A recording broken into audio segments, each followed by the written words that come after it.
O nascimento de Jesus segundo Lucas. Surpreendentes detalhes que talvez você desconheça. A tradição cristã afirma que Jesus nasceu numa gruta em Belém. Foi envolvido em faixas pela sua mãe, que o deitou numa manjedoura de madeira.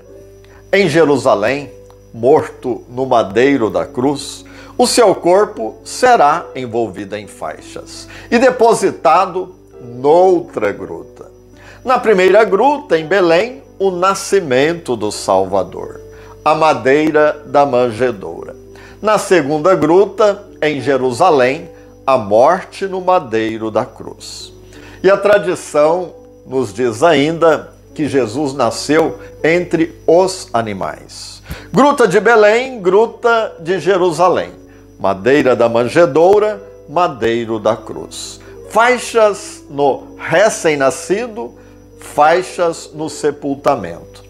Nasceu entre os animais e morreu entre dois ladrões. Vamos aprofundar e ver o que realmente escreveu o evangelista Lucas sobre o nascimento do Messias. Neste vídeo, quero partilhar com você uma meditação detalhada sobre o nascimento de Jesus segundo o Evangelho de Lucas. Convido você a acompanhar o vídeo atentamente e, se possível, com a Bíblia nas mãos. Lucas, capítulo 2, versículos de 1 a 20. O Evangelho do Natal. Antes de avançar a meditação, quero pedir para você se inscrever no canal, tocar o sininho e deixar o seu joinha. Isto é importante para nós. Ai de mim se não evangelizar. Somente os 2 primeiros capítulos do Evangelho de Lucas e também os 2 primeiros capítulos do Evangelho de Mateus tratam do nascimento de Jesus. Ambos apresentam o nascimento do Messias em seus respectivos contextos e com suas visões teológicas. Os evangelistas Marcos e João não narram o nascimento e a infância de Jesus. João começa o seu evangelho com um lindo hino à palavra, conhecido como o prólogo do 4º evangelho. E Marcos, o mais antigo dos 4 evangelhos, começa apresentando João Batista, o precursor, aquele que veio preparar os caminhos do Senhor. O decreto de César Augusto. O texto lucano sobre o nascimento de Jesus começa com uma síntese histórica, que sinaliza o recenseamento conforme o decreto do imperador César Augusto. Lucas também menciona Quirino, governador da província da Síria, e chega à pequena cidade de Nazaré da Galileia, onde reside José e a jovem Virgem Maria, sua esposa, que estava grávida. Observa-se que o texto começa citando os grandes do mundo e no final encontramos uma família humilde, com o menino Deus deitado na manjedoura, bem no centro da cena. O contexto. Lucas contextualiza brevemente a situação política da época, mencionando o imperador romano Otaviano.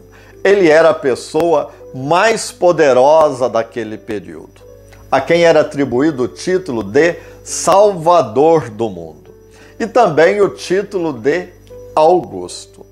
Otaviano, a partir de sua potestade, ordenou um recenseamento de toda a terra.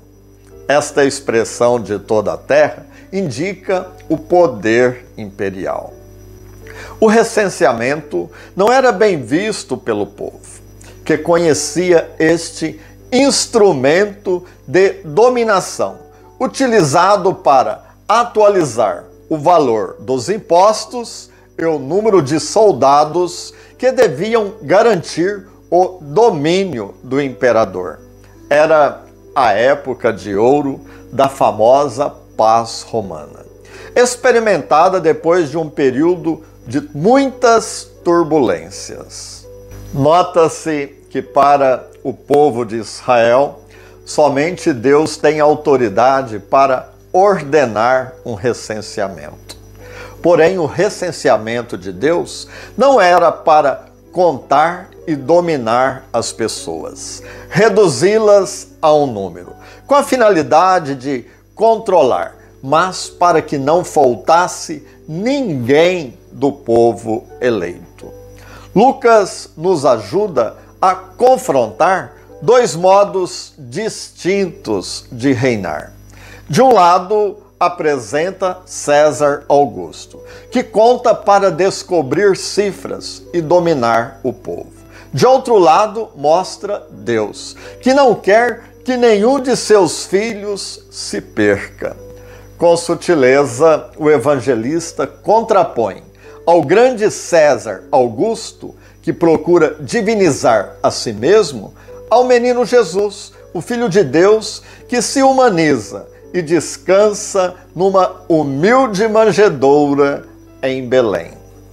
Ao citar o imperador romano e o governador da Síria, o evangelista nos permite contextualizar e confrontar a narrativa do Evangelho com os registros da época, além de confirmar a sua fama de evangelista e historiador.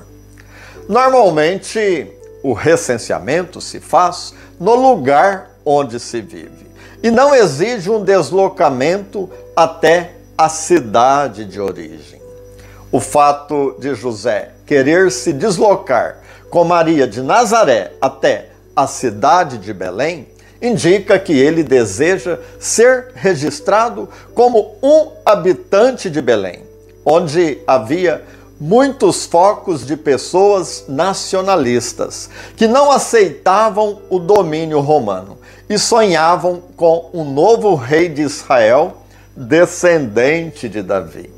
É importante notar que José não chega a uma cidade desconhecida, mas à sua terra natal, onde encontra seus familiares e parentes.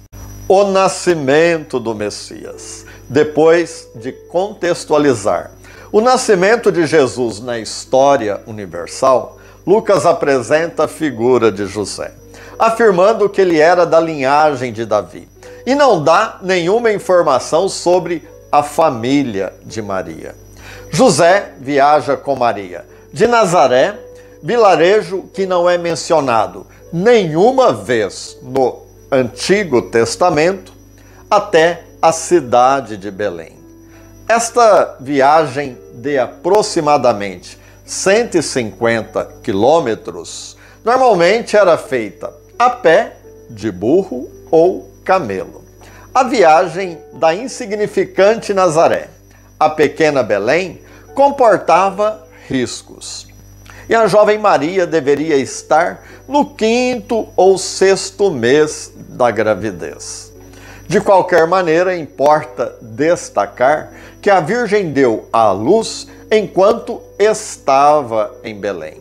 Apesar que, no imaginário popular, há certa convicção que ela chegou às pressas à cidade e logo teve o filho.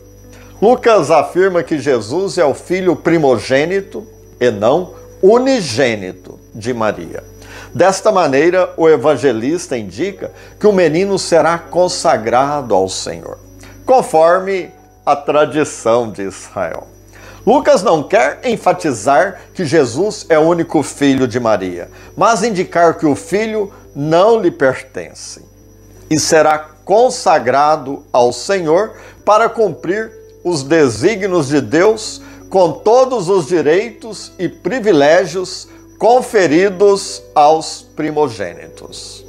Na lei de Deus está escrito: todo primogênito masculino será consagrado ao Senhor. O fato do evangelista dizer que Jesus é o filho primogênito e não unigênito de Maria, não significa que a Virgem teve outros filhos. Os cuidados da mãe.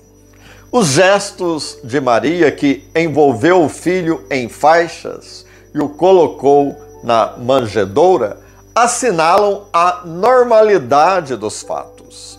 Lucas mostra a naturalidade do nascimento de Jesus, que recebeu os cuidados normais de sua mãe, assumindo em tudo a condição humana e a nossa fragilidade, exceto o pecado.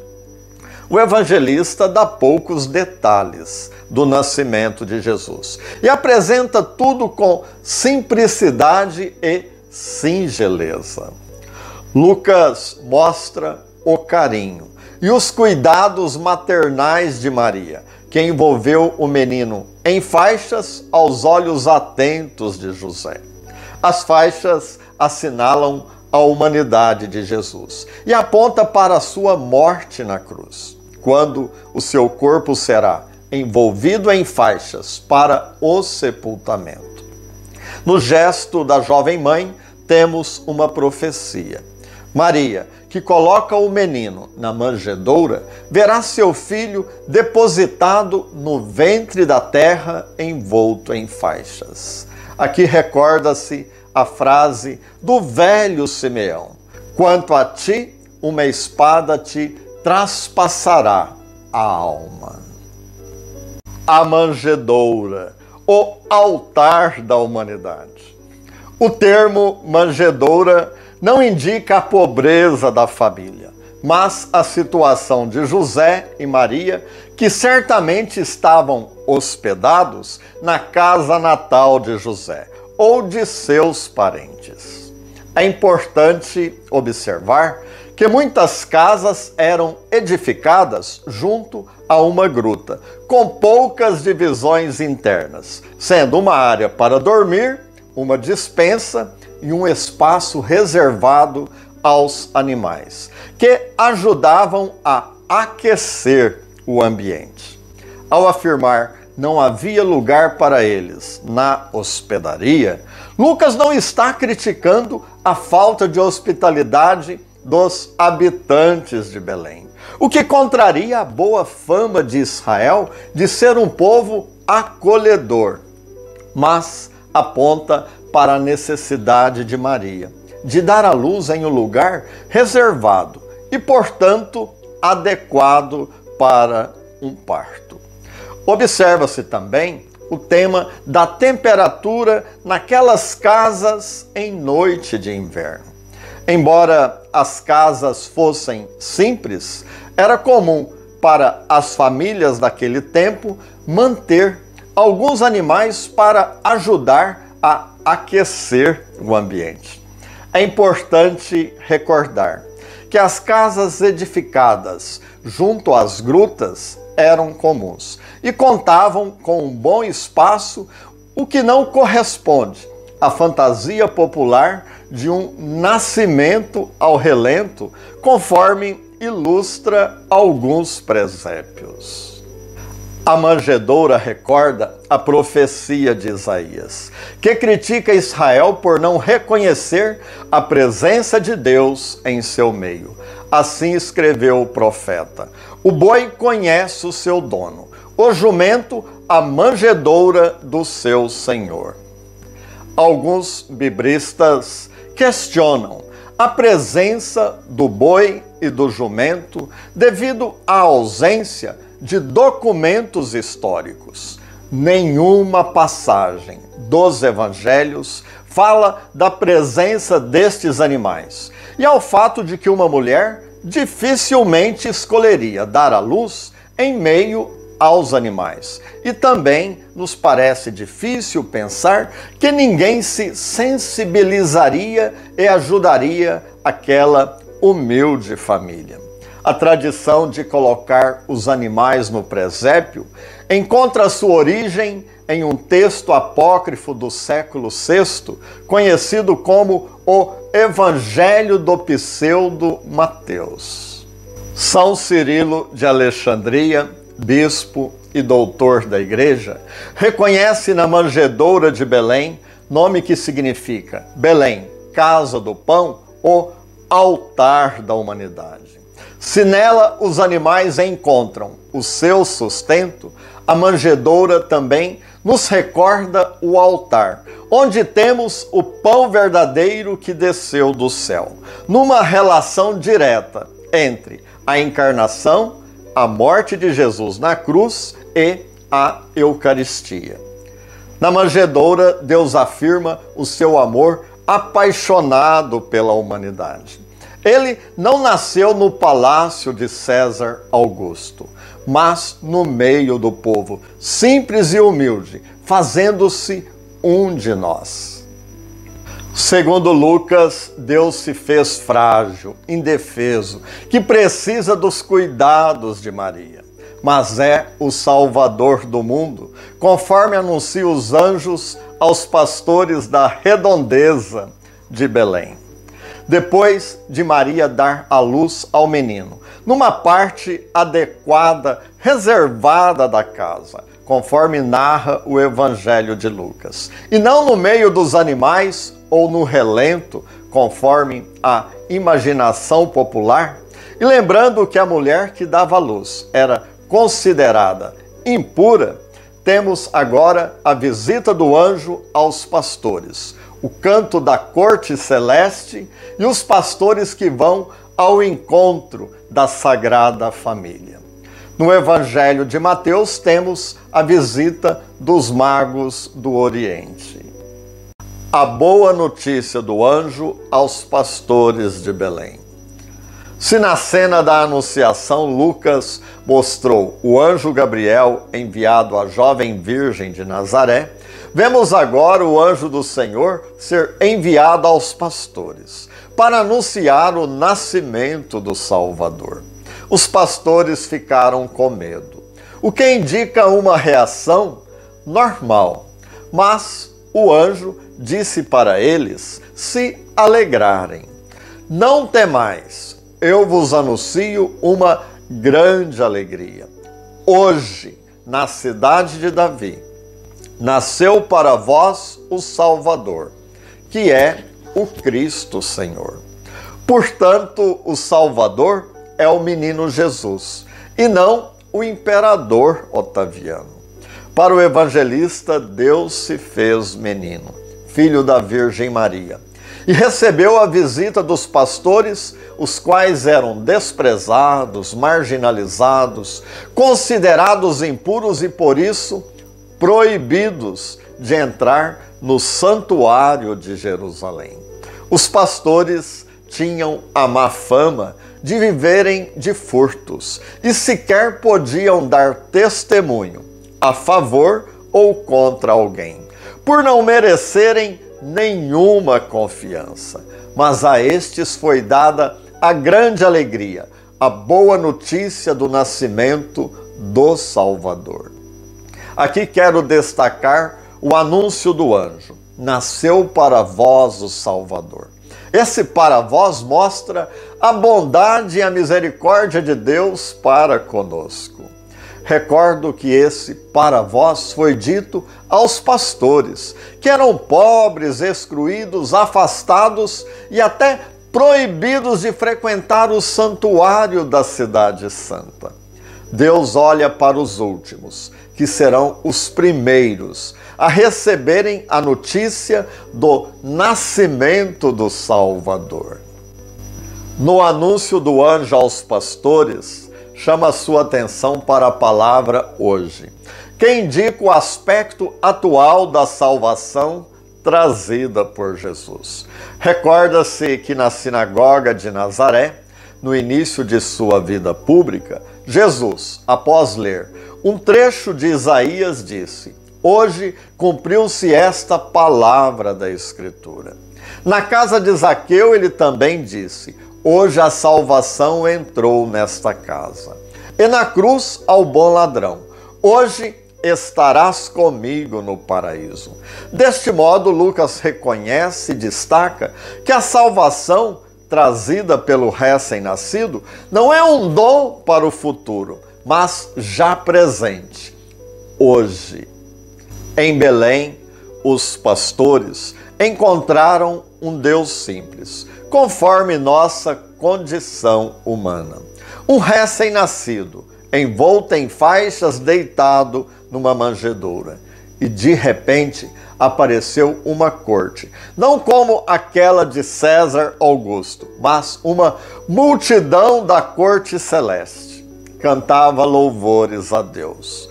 No tempo do Natal, as comunidades se unem aos anjos e entoam este hino como algo verdadeiramente novo, dando glória a Deus pela salvação que realiza no meio de nós. Os pastores que estavam fora da cidade de Belém foram os primeiros a receberem dos anjos a boa notícia, o Evangelho do nascimento do Salvador. Esta é mais uma sutileza de Lucas para indicar os pastores das comunidades, eles que receberam o anúncio do nascimento do Salvador, escutaram e conheceram a palavra, são chamados a contar a todos o que ouviram e viram, a pregar o Evangelho, a boa notícia da chegada do Salvador do mundo. Deste modo, Lucas se interessa pelos pastores das comunidades, que anunciam o Evangelho, a missão da igreja. Os pastores de Belém indicam os pastores das comunidades chamados a comunicar a boa notícia do nascimento de Jesus. É a igreja convocada para evangelizar até os confins da terra. Maria, a mãe do Salvador. Dentre todos os personagens da cena, Lucas destaca a figura de Maria, como aquela que busca interpretar, confrontar e aprofundar o sentido de todos esses acontecimentos. Maria representa o próprio evangelista, cada leitor de seu evangelho, cada um de nós, chamados a descobrir o significado profundo destes fatos que se sucederam em Belém. Maria é modelo de seguidora de Jesus, que acolhe a palavra, interioriza. A palavra entrou nela e a tornou fecunda. Ela testemunha a ação de Deus, que visita e salva o seu povo. Então é Natal. Deus vem nos encontrar. Ele quer nos falar, nos salvar, por meio de uma criança, o menino frágil da manjedoura, hebreu por parte de mãe, que chora, sente frio e recebe os cuidados da jovem Virgem Maria aos olhos atentos de José. Lucas começou citando os grandes do mundo, César Augusto, que decretou o recenseamento, fato que deu ao evangelista o motivo para deslocar José e Maria de Nazaré a Belém, onde, segundo o profeta Miqueias, deveria nascer o pastor de Israel. Em Belém, na periferia, não no palácio ou na capital, nasceu Jesus, o Salvador do mundo. É Natal, Deus ao alcance de nossas mãos. Vamos nos colocar de coração aberto diante do presépio e acolher o menino Deus. Ele veio nos encontrar, ele veio nos salvar. Agora quero fazer um pedido especial a você. Levar as crianças diante do presépio, falar, contar e recontar a nossa fé. Um feliz e santo Natal para você, para toda a sua família. Se inscreva em nosso canal e compartilhe os nossos vídeos. Paz no coração. E a bênção de Deus Todo-Poderoso, Todo-Amoroso, em nome do Pai, do Filho e do Espírito Santo. Amém.